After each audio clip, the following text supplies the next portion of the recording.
আমাদের ধারাবাহিক আলোচনা প্রতি রবিবারে হয়ে আসছে বেশ কিছুদিন ধরে নাজাতপ্রাপ্ত দলের আকীদা সম্পর্কে। আজকে পর্ব নম্বর 17 নিয়ে আলোচনা করব ইনশাআল্লাহ। বিষয়বস্তু হচ্ছে ঈমান এবং ঈমানের কয়েকটি দিক।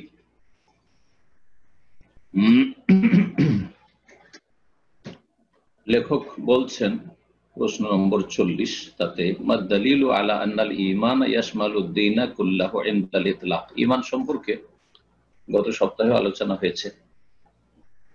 আজকে যে বিষয়টি নিয়ে আলোচনা করছেন তার প্রথম বিষয় হচ্ছে যে ঈমান বললে, যখন শুধু ঈমান বলবেন তখন তাতে দ্বীনের যে 3টি স্তর রয়েছে সবগুলি শামিল হবে। আর দ্বীনের স্তর সম্পর্কে যারা দ্বীন শিখছেন হয়তো জানা আছে ইনশাআল্লাহ, আর বলে দিচ্ছি, তা হচ্ছে 3টি মারাতিবুদ্দীন। দ্বীনের স্তর হচ্ছে 3টি: ইসলাম, ঈমান, ইহসান। তো যখন ঈমান বলা হয় শুধু, তখন ঈমান, ইসলাম, ইহসান, এই যে 3টির সমষ্টির নাম দ্বীন, এই পুরো দ্বীনকে শামিল করে। অন্য ভাষায় বোঝায়, যখন কোনো ব্যক্তি সম্পর্কে, এটা তো ঈমান ইসলাম সম্পর্ক হলো, যে কাজটির মাধ্যমে একজন মানুষ মুমিন মুসলিম হয়, কোন একজন ব্যক্তি সম্পর্কে যখন বলবেন যে উনি মুসলিম বা আমি মুসলিম, তার মানে আপনি মুসলিম, মুমিনও, ঈমানদারও এবং মুহসিনও, যদি সত্যিকার মুমিন হন তাহলে। এই রকমই কোন ব্যক্তিকে যদি বলেন যে আনতা মুমিনুন, তুমি মুমিন, অর্থাৎ সে মুমিন, মুসলিম, মুহসিন। তো এই হচ্ছে এর অর্থ। যখন শুধু ঈমান বলবেন তখন তাতে ইসলাম, ঈমান, ইহসান সবগুলি যে দ্বীনের স্তর রয়েছে শামিল হয়ে যাবে। এইরকমই যখন ইসলাম বলবেন তখন তাতে ইসলাম, ঈমান, ইহসান সবটাই শামিল হবে। এইরকমই যখন মুহসিন, নিষ্ঠাবান, ইহসানকারী, সদাচরণকারী, ইহসানের ব্যাপক অর্থ রয়েছে। এর উপর ধারাবাহিক আমার বেশ কয়েকটা আলোচনা আছে, আর আরো আলোচনা করা যেতে পারে এর উপর। এত ব্যাপক অর্থপূর্ণ ইহসানের বিষয়টি। ইহসান মা আল্লাহ, আল্লাহর সাথে ইহসান। ইহসান মাল খালক, আল্লাহর সৃষ্টির সাথে ইহসান। আর আল্লাহর সৃষ্টির যে বিভিন্ন দিক রয়েছে, আল্লাহর সৃষ্টি আপনার বিভিন্ন রয়েছে। মানুষ, আবার মানুষের মধ্যে মুসলিম, আত্মীয়, প্রতিবেশী, আপনজন, পিতামাতা, ছেলে মেয়ে, স্ত্রী, স্বামী ইত্যাদি, অমুসলিম, এছাড়া আল্লাহর অন্য সৃষ্টি মানুষ ছাড়া। এক কথায় মুহসিন যখন বলবেন তার মানে তার মধ্যে ঈমান আছে এবং তার মধ্যে ইসলাম আছে, সে মুমিনও এবং মুসলিমও। এমন কোন ব্যক্তি পৃথিবীতে হইতে পারে না যে সেই ব্যক্তি সম্পর্কে বলে যে লোকটি মুসলিম কিন্তু মুমিন নয়, বা লোকটি মুমিন কিন্তু মুসলিম নয়, এটা হইতে পারে না। কিন্তু যখন পাশাপাশি এই শব্দগুলিকে রাখবেন, ইসলাম, ঈমান, ইহসান, অথবা মুসলিম, মুমিন, মুহসিন, এই 3টি শব্দকে পাশাপাশি রাখবেন, তখন অর্থে ভিন্নতা রয়েছে। এই মর্মে শাইখুল ইসলাম ইবনে তাইমিয়া রাহমাতুল্লাহি আলাইহির খুব প্রসিদ্ধ উক্তি রয়েছে, গুরুত্বপূর্ণ। আল ঈমান ওয়াল ইসলাম, বা আল ইসলাম ওয়াল ঈমান ইযা ইজতামা ইফতারাকা ওয়া ইযা ইফতারাকা ইজতামা। ঈমান আর ইসলাম এই দুটো শব্দ যখন একত্রিত হবে, একসাথে যখন উল্লিখিত হবে, তখন ইফতারাকা ফিল মানা, অর্থ ভিন্ন ভিন্ন হবে। যেমন জিবরাইল আলাইহিস সালামের হাদিসে যখন ইসলাম সম্পর্কে জিজ্ঞাসা করা হয়েছে, তখন বাহ্যিক আমলগুলি সম্পর্কে ইসলামের 5টি রুকন দিয়ে ব্যাখ্যা করেছেন। যখন ঈমানের কথা জিজ্ঞাসা করা হয়েছে, তখন রাসূলুল্লাহ সাল্লাল্লাহু আলাইহি ওয়াসাল্লাম আভ্যন্তরীণ যে অন্তরের আমলগুলি, ঈমানের যে 6টি রুকন, তা দিয়ে ব্যাখ্যা করেছেন। ইযা ইজতামা ফিল লাফযে ওয়া ফিল কালিমা ইফতারাকা ফিল মানা, যখন শব্দগুলি পাশাপাশি হবে বা একত্রিত হবে, ইসলাম, ঈমান, তখন ইফতারাক ফিল মান অর্থ ভিন্ন ভিন্ন হয়ে যাবে। ইসলাম মানে বাহ্যিক আমল, ইসলাম আত্মসমর্পণ করা এই বাহ্যিক আমলগুলির মাধ্যমে, আর ঈমান মানে বিশ্বাসের সাথে স্বীকৃতি দেওয়া, এই অন্তরের সাথে, অন্তরের আমলের সাথে সম্পর্ক ঈমানের যে 6টি রকম তার। ওয়াইদা ইফতারাকা, আর যখন ভিন্ন ভিন্ন শব্দ আসবে, ইসলাম শুধু উল্লিখিত হয়েছে, ঈমান শুধু উল্লিখিত হয়েছে। একজন বলছেন যে উনি একজন মুসলিম, উনি একজন মুমিন মানুষ, যখন ভিন্ন ভিন্ন ভাবে উল্লেখিত হবে শব্দগুলি, তখন ইজতামা অর্থ এক হয়ে যাবে, মানে ইসলামের মধ্যে ঈমানের অর্থ চলে আসবে। জি, তো এই কথাই এখানে বলছেন যে এর দলিল কি, যে ঈমান বললে দ্বীনের 3টি স্তর সবগুলি শামিল হয়ে যায়। বলছেন এর দলিল কোরআন সুন্নাতে অনেক রয়েছে, কিন্তু একটি হাদিস যেটি স্পষ্ট, সেই হাদিসটি সহিহ বুখারী মুসলিমের মুত্তাফাক আলাইহি হাদিস। এই হাদিসটি নিয়ে এসেছেন নবী করিম সাল্লাল্লাহু আলাইহি ওয়াসাল্লাম বলেন, হাদিসটি সংক্ষেপে নিয়ে আসছেন। ওয়াহদ আব্দুল কাইস, আব্দুল কাইসের প্রতিনিধি, যারা তখনকার যুগের বাহরাইন আর বর্তমান যুগে এই দাম্মামের শহর ছিল না, কিন্তু দাম্মামের আশেপাশে আল হাসা, যারা এই এলাকায় এসেছেন, আল হাসা এই এলাকাকে তখন বাহরাইন বলা হইত। আর বর্তমান যে বাহরাইন ছোট্ট একটি দ্বীপ, সেটার তখন অস্তিত্ব ছিল না। এখানে আব্দুল কাইস বংশের লোকেরা বসবাস করত। তারা মদিনায় ইসলাম কবুল করিয়ে রাসূলুল্লাহ সাল্লাল্লাহু আলাইহি ওয়াসাল্লামের কাছে প্রতিনিধি দল পাঠিয়েছিল, কয়েকজন তারা গিয়েছিলেন। তারা যখন গেলেন আর বললেন যে আমরা সবসময় আসতে পারি না, কারণ সামনে এই নাজদি এলাকায় মোদার কট্টরপন্থী, চরমপন্থী, ইসলামের শত্রু ওরা বসবাস করে, কুফফারে মোদার। এই আশহুরুল হরম, হারাম মাস যে 4টি, এছাড়া আমরা পৌঁছতে পারি না। সুতরাং আমাদেরকে এমন কিছু গুরুত্বপূর্ণ কথা, ফামুরনা বিআমরিন ফাসলিন, গুরুত্বপূর্ণ কিছু কথা আমাদেরকে বলে দেন, উপদেশমূলক, দিক নির্দেশনামূলক, যেগুলির ওপর আমরা আমল করব এবং আমাদের পেছনে যাদেরকে রেখে এসেছি, আত্মীয় স্বজন, বংশধর, জাতি, এলাকাবাসী, তাদেরকেও সেই কথাগুলির দাওয়াত। তখন রাসূলুল্লাহ সাল্লাল্লাহু আলাইহি ওয়াসাল্লাম বলেছেন, আমরুকুম বিল ঈমানি বিল্লাহি ওয়াহদাহ, তোমাদেরকে এক আল্লাহর প্রতি ঈমান নিয়ে আসার নির্দেশ প্রদান করছি। আল্লাহর প্রতি তোমরা ঈমান নিয়ে আসবে। তারপরে বললেন রাসূলুল্লাহ সাল্লাল্লাহু আলাইহি ওয়াসাল্লাম, আতাদরুনা মাল ঈমান বিল্লাহি ওয়াহদাহু, আচ্ছা তোমরা কি জানো যে এক আল্লাহর প্রতি ঈমান কি? ঈমান তো বললাম, কিন্তু এক আল্লাহর প্রতি ঈমান মানে কি বোঝায়, ব্যাখ্যা করলেন। এখানে ঈমানের ব্যাখ্যা করতে গিয়ে ইসলামের রুকনগুলি যে 5টি, সেগুলি উল্লেখ করলেন। ঈমানের 6টি রুকন কিন্তু উল্লেখ করলেন না, যেমন জিবরাইল আলাইহিস সালামের হাদিসে রয়েছে, তেমনটা করলেন না। কালু, তখন ওই আব্দুল কাইসের প্রতিনিধি দল বলেন, আল্লাহু ওয়া রাসূলুহু আ'লাম, আল্লাহ এবং তার রাসূল সাল্লাল্লাহু আলাইহি ওয়াসাল্লাম বেশি জানেন, আমরা কি করে জানবো? রাসূলুল্লাহ সাল্লাল্লাহু আলাইহি ওয়াসাল্লামের জীবদ্দশায় সাহাবায়ে কেরামগণ তারা এইভাবে বলতেন, আল্লাহু ওয়া রাসূলুহু আ'লাম, আল্লাহ বেশি জানেন এবং তার রাসূল সাল্লাল্লাহু আলাইহি ওয়াসাল্লাম বেশি জানেন, যেহেতু তার কাছে ওহী আসছে আসমান থেকে। সুতরাং অন্যান্য মুসলিম চাইতে, সাহাবায়ে কেরামদের চাইতে রাসূলুল্লাহ সাল্লাল্লাহু আলাইহি ওয়াসাল্লাম বেশি জানেন, এই কথা আল্লাহর সাথে তারা উল্লেখ করতেন। আল্লাহু ওয়া রাসূলুহু আ'লাম, যেহেতু তিনি বেঁচে আছেন। কিন্তু তার ইন্তেকালের পরে সালাফে সালেহিনগণ কেউ আল্লাহু ওয়া রাসূলুহু আ'লাম বলেননি, না সাহাবায়ে কেরামরা, না তাবেঈনরা, না তাবাত আবু হানিফা, শাফি, মালিক, আহমদ, না কোন মুফাসসির। এই জন্য তাফসীরের কিতাবগুলি দেখবেন, যেহেতু বিদআতপন্থী একদল রয়েছে যারা নবীকে আলেমুল গায়ব, হাজির নাজির বলে, শিরকি কুফরি আকীদা রাখে, সেজন্য বিষয়টি বলা জরুরি। আমাদের দেশে এদেরই সংখ্যা বেশি, হ্যাঁ, এদেরই ছড়াছড়ি বেশি, এদেরই দাপট বেশি।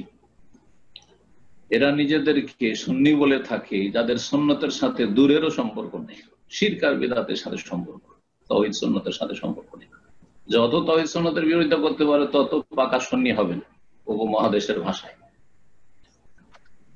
তো যেহেতু তারা নবীকে আলেমুল গায়ব, হাজির নাজির বলে, আল্লাহু ওয়া রাসূলুহু আ'লাম কোন মুফাসসির বলেননি। তাফসীর জালালাইন আমাদের দেশের আহলে হাদিস মাদ্রাসা, সালাফি মাদ্রাসাতে পড়ায়, আবার দেওবন্দি কওমিদের মাদ্রাসা পড়ায়, আবার এই যে বেরেলভি, রেজভি, তাদের মাদ্রাসাতে পড়ায়।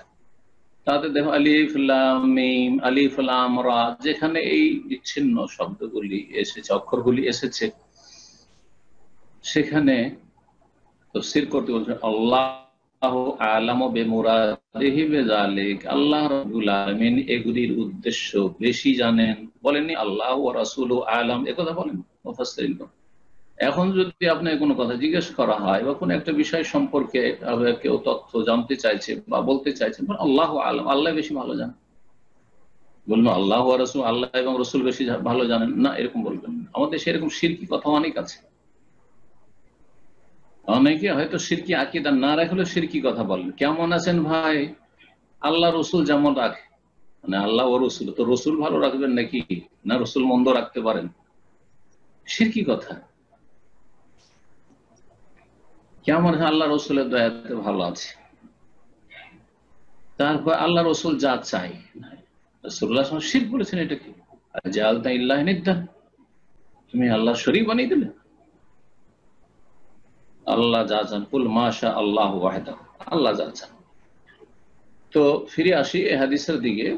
জিজ্ঞাসা করলেন ঈমান সম্পর্কে, আর ব্যাখ্যা দিচ্ছেন রাসূলুল্লাহ সাল্লাল্লাহু আলাইহি ওয়াসাল্লাম। বলছেন কালা, বলছেন রাসূলুল্লাহ সাল্লাল্লাহু আলাইহি ওয়াসাল্লাম, যখন তারা বলল যে আল্লাহ এবং তার রাসূল বেশি জানেন, তখন বলছেন নবী সাল্লাল্লাহু আলাইহি ওয়াসাল্লাম, শাহাদাতু আল্লা ইলাহা ইল্লাল্লাহ, ঈমান হচ্ছে আল ঈমান শাহাদাতু আল্লা ইলাহা ইল্লাল্লাহ, সাক্ষ্য প্রদান করা যে আল্লাহ ছাড়া কোনো সত্য মাবুদ নেই, ওয়া আন্না মুহাম্মাদার রাসূলুল্লাহ, আর মুহাম্মদ সাল্লাল্লাহু আলাইহি ওয়াসাল্লাম আল্লাহর রাসূল। দেখেন ইসলামের প্রথম স্তম্ভ লা ইলাহা ইল্লাল্লাহ শাহাদাত, আর মুহাম্মদুর রাসূলুল্লাহ, এই দুটো কালেমার শাহাদাত প্রদান করা। ঈমানের ব্যাখ্যা দিয়েছেন ইসলাম দিয়ে। তার মানে একজন মানুষ মুমিনই হইতে পারবে না যার মধ্যে শাহাদাত নেই, লা ইলাহা ইল্লাল্লাহ মুহাম্মাদুর রাসূলুল্লাহ নেই, 5 ওয়াক্ত সালাত নেই, হইতে পারবে না। ওয়া ইকামিস সালাত, সালাত কায়েম করা দ্বিতীয়। তৃতীয় হচ্ছে ওয়া ইতাইজ যাকাত, যাকাত প্রদান করা। ওয়া আনতুয়াদ্দু মিনাল মাগনামিল খুমুস, আর গনিমতের ধন সম্পদ থেকে পঞ্চম ভাগ তোমরা আদায় করবে, রাসূলুল্লাহ সাল্লাল্লাহু আলাইহি ওয়াসাল্লামের কাছে বাইতুল মালে পৌঁছে দেবে। এখানে প্রশ্ন যে সালাতের কথা আসলে, যাকাতের কথা, সিয়ামের কথা উল্লেখ করা হয়নি, আর হজের কথা উল্লেখ করা হয়নি, যেহেতু হজ সে সময় ফরজই হয়নি। হজ নবম হিজরিতে বা দশম হিজরির শুরুতে ফরজ গেছে সঠিক মতে। সিয়াম, রোজা দ্বিতীয় হিজরিতে ফরজ হয়েছে, তারপরে আব্দুল কায়েসের প্রতিনিধি গিয়েছিলেন, কিন্তু সিয়ামের কথা উল্লেখ করেননি রাসূলুল্লাহ সাল্লাল্লাহু আলাইহি ওয়াসাল্লাম, বা বর্ণনাকারী হয়তো সেখানে হয়তো এখানে উল্লেখ করেনি, হয়তো রাসূল উল্লেখ করেছেন। সিয়াম না উল্লেখ করে গনিমতের কথা কেন উল্লেখ করেছেন? এই জন্য যে এই প্রতিনিধিরা সবসময় আসবে না, আর সেই এলাকাতে ইসলাম পৌঁছে গেছে, সুতরাং সেখানে গনিমতের সম্পদ আসবে। গনিমতের সম্পদ আসলে তারা এই প্রশ্নের সম্মুখীন হবে এবং এই সমস্যার সমাধান তাদেরকে জানতে হবে, সেজন্য বিশেষভাবে উল্লেখ করে দিয়েছে। এই হচ্ছে হাদিস। এক কথায় এই কাজগুলি ইসলাম দিয়ে ঈমানের ব্যাখ্যা করেছেন। তাহলে প্রশ্ন ছিল যে ঈমান বললে দ্বীনের সবগুলি স্তর যে শামিল হয়ে যায়, ইসলাম, ঈমান, ইহসানের দলিল। তারপরে বলছেন যে ঈমানের যে 6টি রুকন, ঈমানের যখন আমরা পরিচয় দেব, কেউ যদি আমাদের কাছে পরিচয় চায় বা কাউকে শিক্ষা দিতে হয় ঈমান কি, বলো ঈমান 6টি স্তম্ভের নাম। 6টি স্তম্ভের প্রতি বিশ্বাস করে স্বীকৃতি প্রদান করা হচ্ছে ঈমান। এর দলিল কি? বলছেন মাদ-দালিল আলা তারিফিল ঈমানে বিল আরকানিস সিত্তাতি ইনদা তাফসীল। বিস্তারিত যখন আমরা ঈমানের পরিচয় দান করব, তখন ঈমানের 6টি রুকন বা স্তম্ভ দিয়ে পরিচয় দান করব। এর দলিল কি? এর দলিল কি? বলছেন এর দলিল হচ্ছে জিবরাইল আলাইহিস সালাম এসে যখন রাসূলুল্লাহ সাল্লাল্লাহু আলাইহি ওয়াসাল্লামকে 5টি প্রশ্ন করেছিলেন, সেখানে একটি প্রশ্ন ছিল ঈমান সম্পর্কে। যখন ঈমান সম্পর্কে প্রশ্ন করে জিবরাইল আলাইহিস সালাম, তখন রাসূলুল্লাহ উত্তরে এই ঈমানের 6টি রুকন দিয়ে পরিচয় দিয়েছিলেন বা ব্যাখ্যা দিয়েছিলেন। দলিল হচ্ছে কাউলুন নবী সাল্লাল্লাহু আলাইহি ওয়াসাল্লামের বাণী, লাম্মা ক্বালা লাহু জিবরিল আলাইহিস সালাম, যখন জিবরাইল আলাইহিস সালাম তাকে বলেছিলেন বা জিজ্ঞেস করেছিলেন আখবিরনি আনিল ঈমান, আচ্ছা বলুন তো ঈমান সম্পর্কে। ক্বালা, তখন রাসূলুল্লাহ সাল্লাল্লাহু আলাইহি ওয়াসাল্লাম বলেছিলেন আনতুমিনা বিল্লাহি ওয়া মালাইকাতিহি ওয়া কুতুবিহি ওয়া রুসুলিহি ওয়াল ইয়াউমিল আখির ওয়াল কদরি খায়রিহি ওয়া তুমিনা বিল কদরি খায়রিহি ওয়া শাররিহি, আল্লাহর প্রতি বিশ্বাস স্থাপন করবে, অমালাইকাতিহি এবং তার মালাইকা ফেরেশতাদের প্রতি বিশ্বাস স্থাপন করে এবং বিশ্বাসের সাথে স্বীকৃতি দিতে হবে। অন্তরে বিশ্বাস শুধু যথেষ্ট নয়, যত মতো স্বীকৃতি হবে।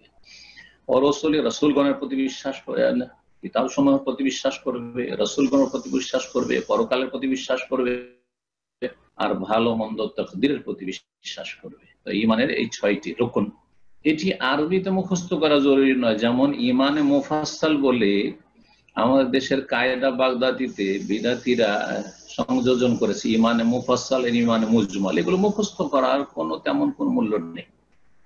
অর্থ যদি না বুঝেন বা সেই অর্থ অনুযায়ী যদি আপনি বিশ্বাস না রাখেন আর শুধু মুখস্থ করেন, তো মন্ত্র হবে, কোনো লাভ আসবে না। আর প্রথম যে কাজটি করতে হবে সে এই বিষয়গুলি অনুধাবন করতে হবে, বুঝতে হবে, আর তারপর বিশ্বাস করতে হবে। আরবিতে আপনি বলতে হবে এরকম কোনো শর্ত নেই, আমি আল্লাহর প্রতি বিশ্বাস রাখি এবং স্বীকৃতি দান করি আল্লাহর একত্বের। আল্লাহর যে মালায়েকা অসংখ্য রয়েছেন, যাদের কিছু নাম জানি আর অসংখ্য মালায়েকার নাম জানি না, তারা জমিন আসমানে ছড়িয়ে ছিটিয়ে রয়েছে, আল্লাহর বিভিন্ন কাজে তাদেরকে নিয়োজিত রেখেছেন, তাদের প্রতি বিশ্বাস রাখি। তাদেরকে আমরা দেখি না, তারা আমাদেরকে দেখে। ও কুতুবি, আল্লাহর আসমানি কিতাব সমূহের প্রতি বিশ্বাস রাখি। হ্যাঁ, অনেক কিতাব আল্লাহ নাযিল করে যুগে যুগে, তার মধ্যে মাত্র কয়েকটি কিতাবের নাম আল্লাহ উল্লেখ করেছেন, তাওরাত, জবুর, ইনজিল, সুহুফে ইব্রাহিম আর আল কোরআনুল কারীম। বিশ্বাস রাখি আগের কিতাবগুলি আল্লাহর আসমানি কিতাব ছিল, কিন্তু সেগুলি ওই জাতিগুলি বিকৃত করে দিয়েছে এবং সেই কিতাবগুলির বিধান রহিত হয়ে গেছে।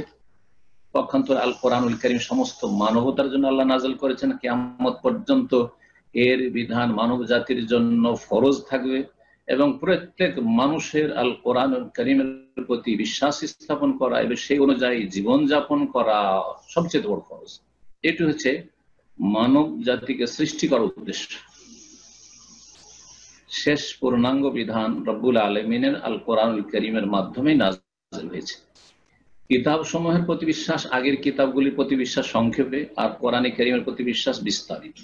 মানে বিশ্বাসের সাথে সাথে প্রতিটি বিষয়ের প্রতি আমল করা, প্রতিটি বিষয় সম্পর্কে জ্ঞান অর্জন করা। রসুলগণের প্রতি বিশ্বাস, অসংখ্য রসুল রয়েছেন, নবী রয়েছেন, তাদের সংখ্যা আল্লাহ ভালো জানেন। যদি একটি হাদিস এই মর্মে মুসনাদ আহমদে রয়েছে, রসুল আর নবীদের সংখ্যা সম্পর্কে সহিহ বলা হয়েছে, কিন্তু আমাদের কাছে সেই সংখ্যাটা গুরুত্বপূর্ণ না। আমাদের কাছে যেটা গুরুত্বপূর্ণ যে কিছু রসুলের নাম আল্লাহ উল্লেখ করেছেন, তাদের সংখ্যা হচ্ছে 25 কোরআনে কারীমে, আর বাকি রাসূলান কাদ কাসাসনাহুম আলাইকা ওয়া রাসূলান লাম নাকসুসহুম আলাইকা। আল্লাহ কোরআনে কারীমে দুটি জায়গায় বিষয়টি উল্লেখ করেছেন যে কিছু রসুল আছে যাদের কিসসা কাহিনী আমি বর্ণনা করেছি হে নবী তোমার জন্য কোরআনে কারীমে, আর অনেক রসুল রয়েছেন যাদের কাহিনী আমি বর্ণনাই করিনি, সুতরাং তাদের নাম জানা কোনো আমাদের কাছে সূত্র নেই। আমরা বিশ্বাস করবো যাদের নাম জানি নাম সহ বিশ্বাস করবো, যাদের নাম জানি না বিশ্বাস করবো যে আরো রসুল ছিলেন যুগে যুগে, মানব জাতির কল্যাণের জন্য, হিদায়াতের জন্য নবী রসুল আল্লাহ পাঠিয়েছে। ওয়াল ইয়াউমিল আখির, পরকালের প্রতি বিশ্বাস, যা শুরু হয় মানুষের মৃত্যু দিয়ে, মৃত্যুর সাথে সাথে পরকাল শুরু হয়ে যায়, আর দুনিয়া থাকে না। দুনিয়াতে মৃতদেহ পড়ে থাকলেও তার পরকাল শুরু হয়ে গেছে, দাফন করে না, নাই করে না, আর এটা চলতে থাকে একেবারে জান্নাত জাহান্নামে পৌঁছা পর্যন্ত। পরকালের বেশ কিছু স্তর রয়েছে, এই মর্মে আমার একটি বিস্তারিত আলোচনা আছে, যদিও এর চাইতে বিস্তারিত আলোচনা প্রয়োজন রয়েছে পরকালের বিভিন্ন স্তরগুলি। অতুমিনু বিল কদরি খাইরিহি ওয়া শাররিহি, আর ভালো মন্দ তকদিরের প্রতি বিশ্বাস করে, ভালো মন্দ তকদিরের প্রতি বিশ্বাস করে। ভালো মন্দ এই জন্য বলা হয়েছে যে মানুষের তকদির কখনো ভালো হয় কখনো মন্দ হয়, কারো তকদির ভালো হয় কারো মন্দ হয়। আবার একই মানুষের একদিনে কয়েক রকম হয়। দিনে সকালবেলা খুব হাসি খুশি ছিল, দুপুর বেলা শোকের ছায়া নেমে আসলো, সন্ধ্যাবেলা আবার খুশির কোন খবর আসতে পারে। আল্লাহু আকবার। তুতিল মুলকা মান তাশা ওয়া তানজিউল মুলকা মিম্মান তাশা ওয়া তুইজ্জু মান তাশা ওয়া তুযিল্লু মান তাশা বিয়াদিকাল খায়রু ইন্নাকা আলা কুল্লি শাইইন কাদির। বিশ্বাস করতে হবে তাকদীরের প্রতি বিশ্বাস, যে আল্লাহ রাব্বুল আলামিন তকদির লিখেছেন, যেহেতু তিনি জানছেন যেগুলি হবে। কিন্তু তকদিরে লেখা আছে মানে আমাদের কর্ম অধিকার নেই এমন কথা নয়, বরং আমরা হাড়ে হাড়ে টের পাচ্ছি, এটি অনুভূত বিষয়। আমরা এই অনুভূতি আমাদের রয়েছে যে আমাদের স্বাধীনতা, এই যে আমি হাত নাড়াচ্ছি স্বাধীন হবে, কিন্তু আবার হাতটা রেখে দিলাম এটা স্বাধীনভাবে। এই যে আমাদের ভালো মন্দ কর্ম, এর জন্য আমাদেরকে ভালো কর্মের ওপর প্রতিদান দেওয়া হবে উত্তম, আর মন্দ কথা কাজের ওপর আমাদেরকে শাস্তি দেওয়া হবে যদি সংশোধন না করি তবে না। তো তকদির মানে এই নয় যে আমরা পাথর, তকদির মানে এই নয় যে আমরা নড়তে চড়তে পারি না, আমাদের কোনো ক্ষমতা নেই। আমাদের ক্ষমতাও আছে, স্বাধীনতাও আছে, আর আমাদের সবকিছু আল্লাহ জানছেন। আমরা যেদিকে চলবো সেই রাস্তাকে আল্লাহ সহজ করে দেবেন, যেদিকে ঝুঁকবো সেটাকে আল্লাহ সহজ করে দেবেন। এইভাবে মানুষকে সৃষ্টি করেছে, যে যেদিকে ঝুঁকে সেদিকে আল্লাহ ঝুঁকিয়ে দেয়। নুয়াল্লিহি মা তাওয়াল্লা, যেদিকে ফিরিব ওইদিকে ফিরিয়ে দেবো, আল্লাহ করেন বলেছে। লাইসা লিল ইনসানি ইল্লা মা সা, মানুষ যা চেষ্টা করে সেটাই পায়। ভালো চেষ্টা করলে ভালো হবে, মসজিদমুখী হন তাই পাবেন, জান্নাত পাবেন। হ্যাঁ, তৌহিদ সুন্নাত মুখী হন জান্নাত পাবেন, আর শিরক বিদআত মুখী হন আপনি, মাজার মুখী হন জান্নাত পাবেন। হ্যাঁ, নাস্তিকতা কুফরি মুখী হন আপনি, আপনি পাপমুখী হন তাহলে তাই পাবেন আপনি, তার পরিণাম। তো এসব আমরা কিন্তু স্বাধীনভাবে করে থাকি।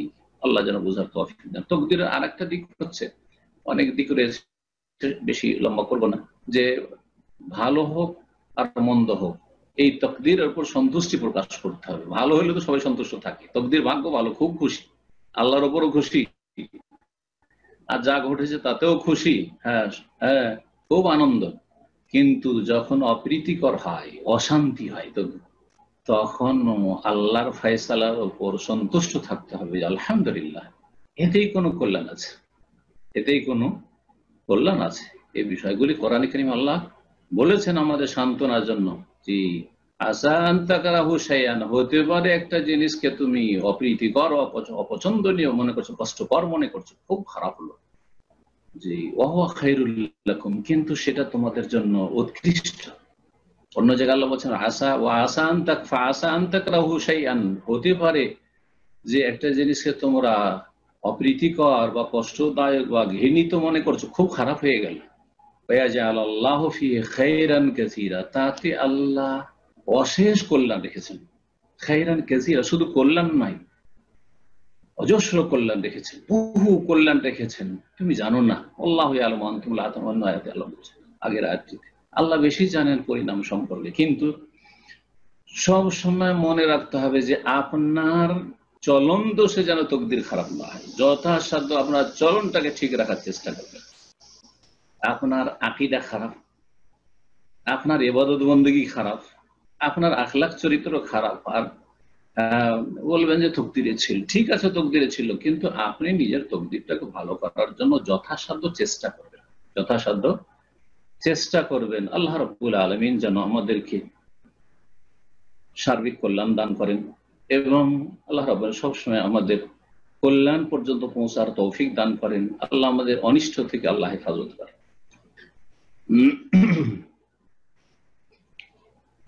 আর একটি বিষয়, সেটা হচ্ছে, বলছেন লেখক, এই হাদিস, যে হাদিসটি বললাম, এই হাদিস বুখারী মুসলিমের হাদিস। এই যে ইমানের 6টি রকম রয়েছে, বা ইমানের পরিচয় দিবেন 6টি স্তম্ভ দিয়ে, এর দলিল কি? কোরআনে কারীমে দলিল আছে? হ্যাঁ, দলিল আছে। 2টি আয়াত রয়েছে, এই 2টি আয়াতে 5টি, এই ইমানের 6টি রকম বা স্তম্ভের 5টি উল্লেখ করা হয়েছে, আর 6টি অন্য আয়াতে উল্লেখ করা হয়েছে। আয়াতগুলি ইনশাআল্লাহ তাআলা উল্লেখ করব।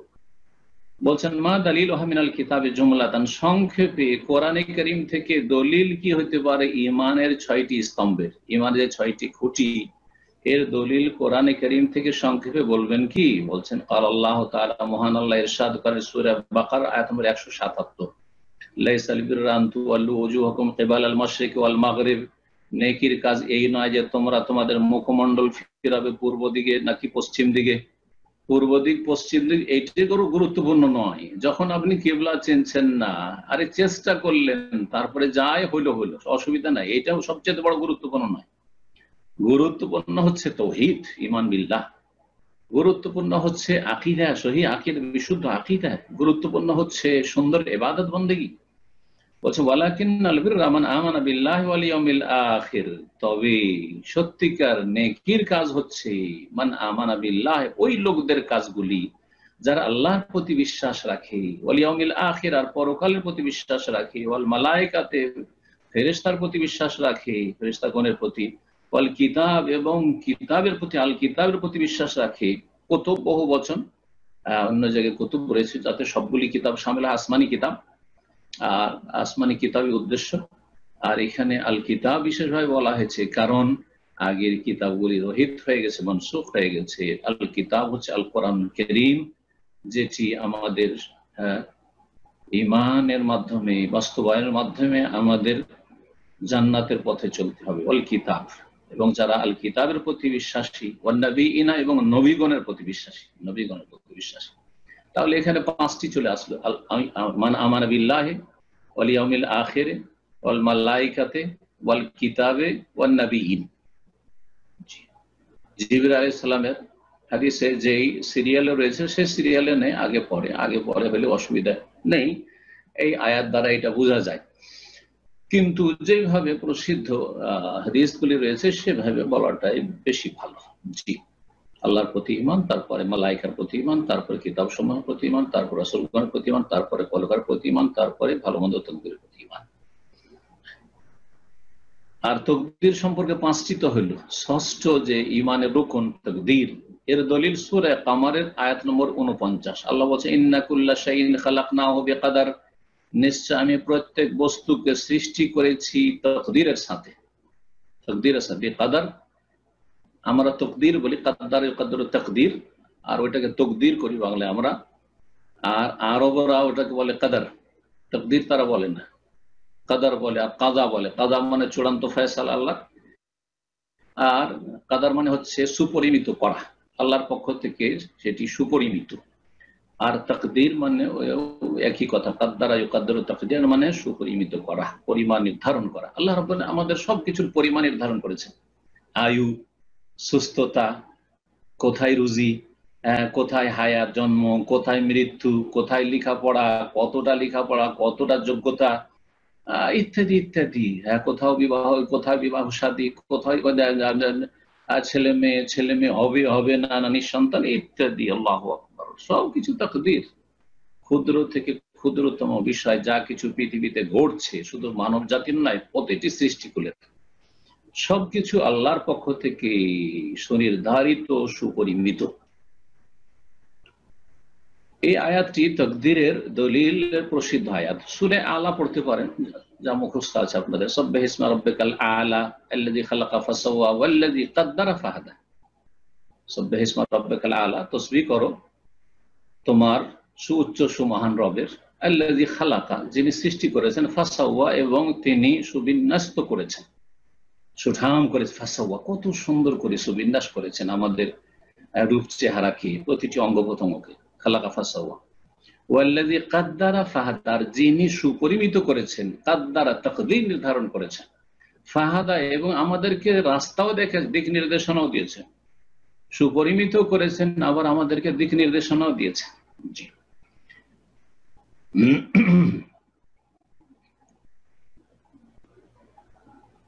তারপরে লেখক বলছে, ওয়াসানাযকুরু ইনশাআল্লাহ তাদলিলা কুল্লিন আলা ইনফিরাদিহি, আর ইনশাআল্লাহ আমরা অচিরেই প্রত্যেকটির পৃথক পৃথক দলিল বর্ণনা করব। অর্থাৎ আল্লাহর প্রতি ঈমানের দলিল, তারপরে মালায়েকার প্রতি ঈমানের দলিল, কিতাব সমূহের প্রতি ঈমানের দলিল, তারপর রাসূলগণের প্রতি ঈমানের দলিল, পরকালের প্রতি ঈমানের দলিল, এইভাবে ভালো মন্দ তাকদীরের বিস্তারিত আলোচনা সবগুলো ইনশাআল্লাহ পৃথক পৃথক ভাবে আসবে।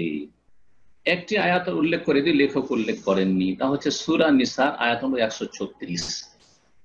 যদি কেউ আপনাকে জিজ্ঞাসা করে যে কোরআনে কারিমে ঈমানের যে 6টি স্তম্ভ কোথায় আছে, তো বলবেন যে সূরা বাকারার 177 নম্বরে 5টি আছে, আর আরেকটি আয়াত হচ্ছে সূরা নিসার আয়াত নম্বর 136। আর তাকদীরের কথা রয়েছে ষষ্ঠ, যেটি ঈমানের স্তম্ভ, ঈমানের খুঁটি, তা সূরা কামারের আয়াত নম্বর 49। যা বললাম, এই আয়াতটি শোনায় আল্লাহ রাব্বুল ইরশাদ করেন, ইয়া আইয়ুহাল্লাযীনা আমানু বিল্লাহি ওয়া রাসূলিহি, হে ঈমানদারগণ, তোমরা আল্লাহ এবং রাসূলের প্রতি ঈমান নিয়ে আসো, মানে ঈমানকে কন্টিনিউ করো, স্থায়ী করো।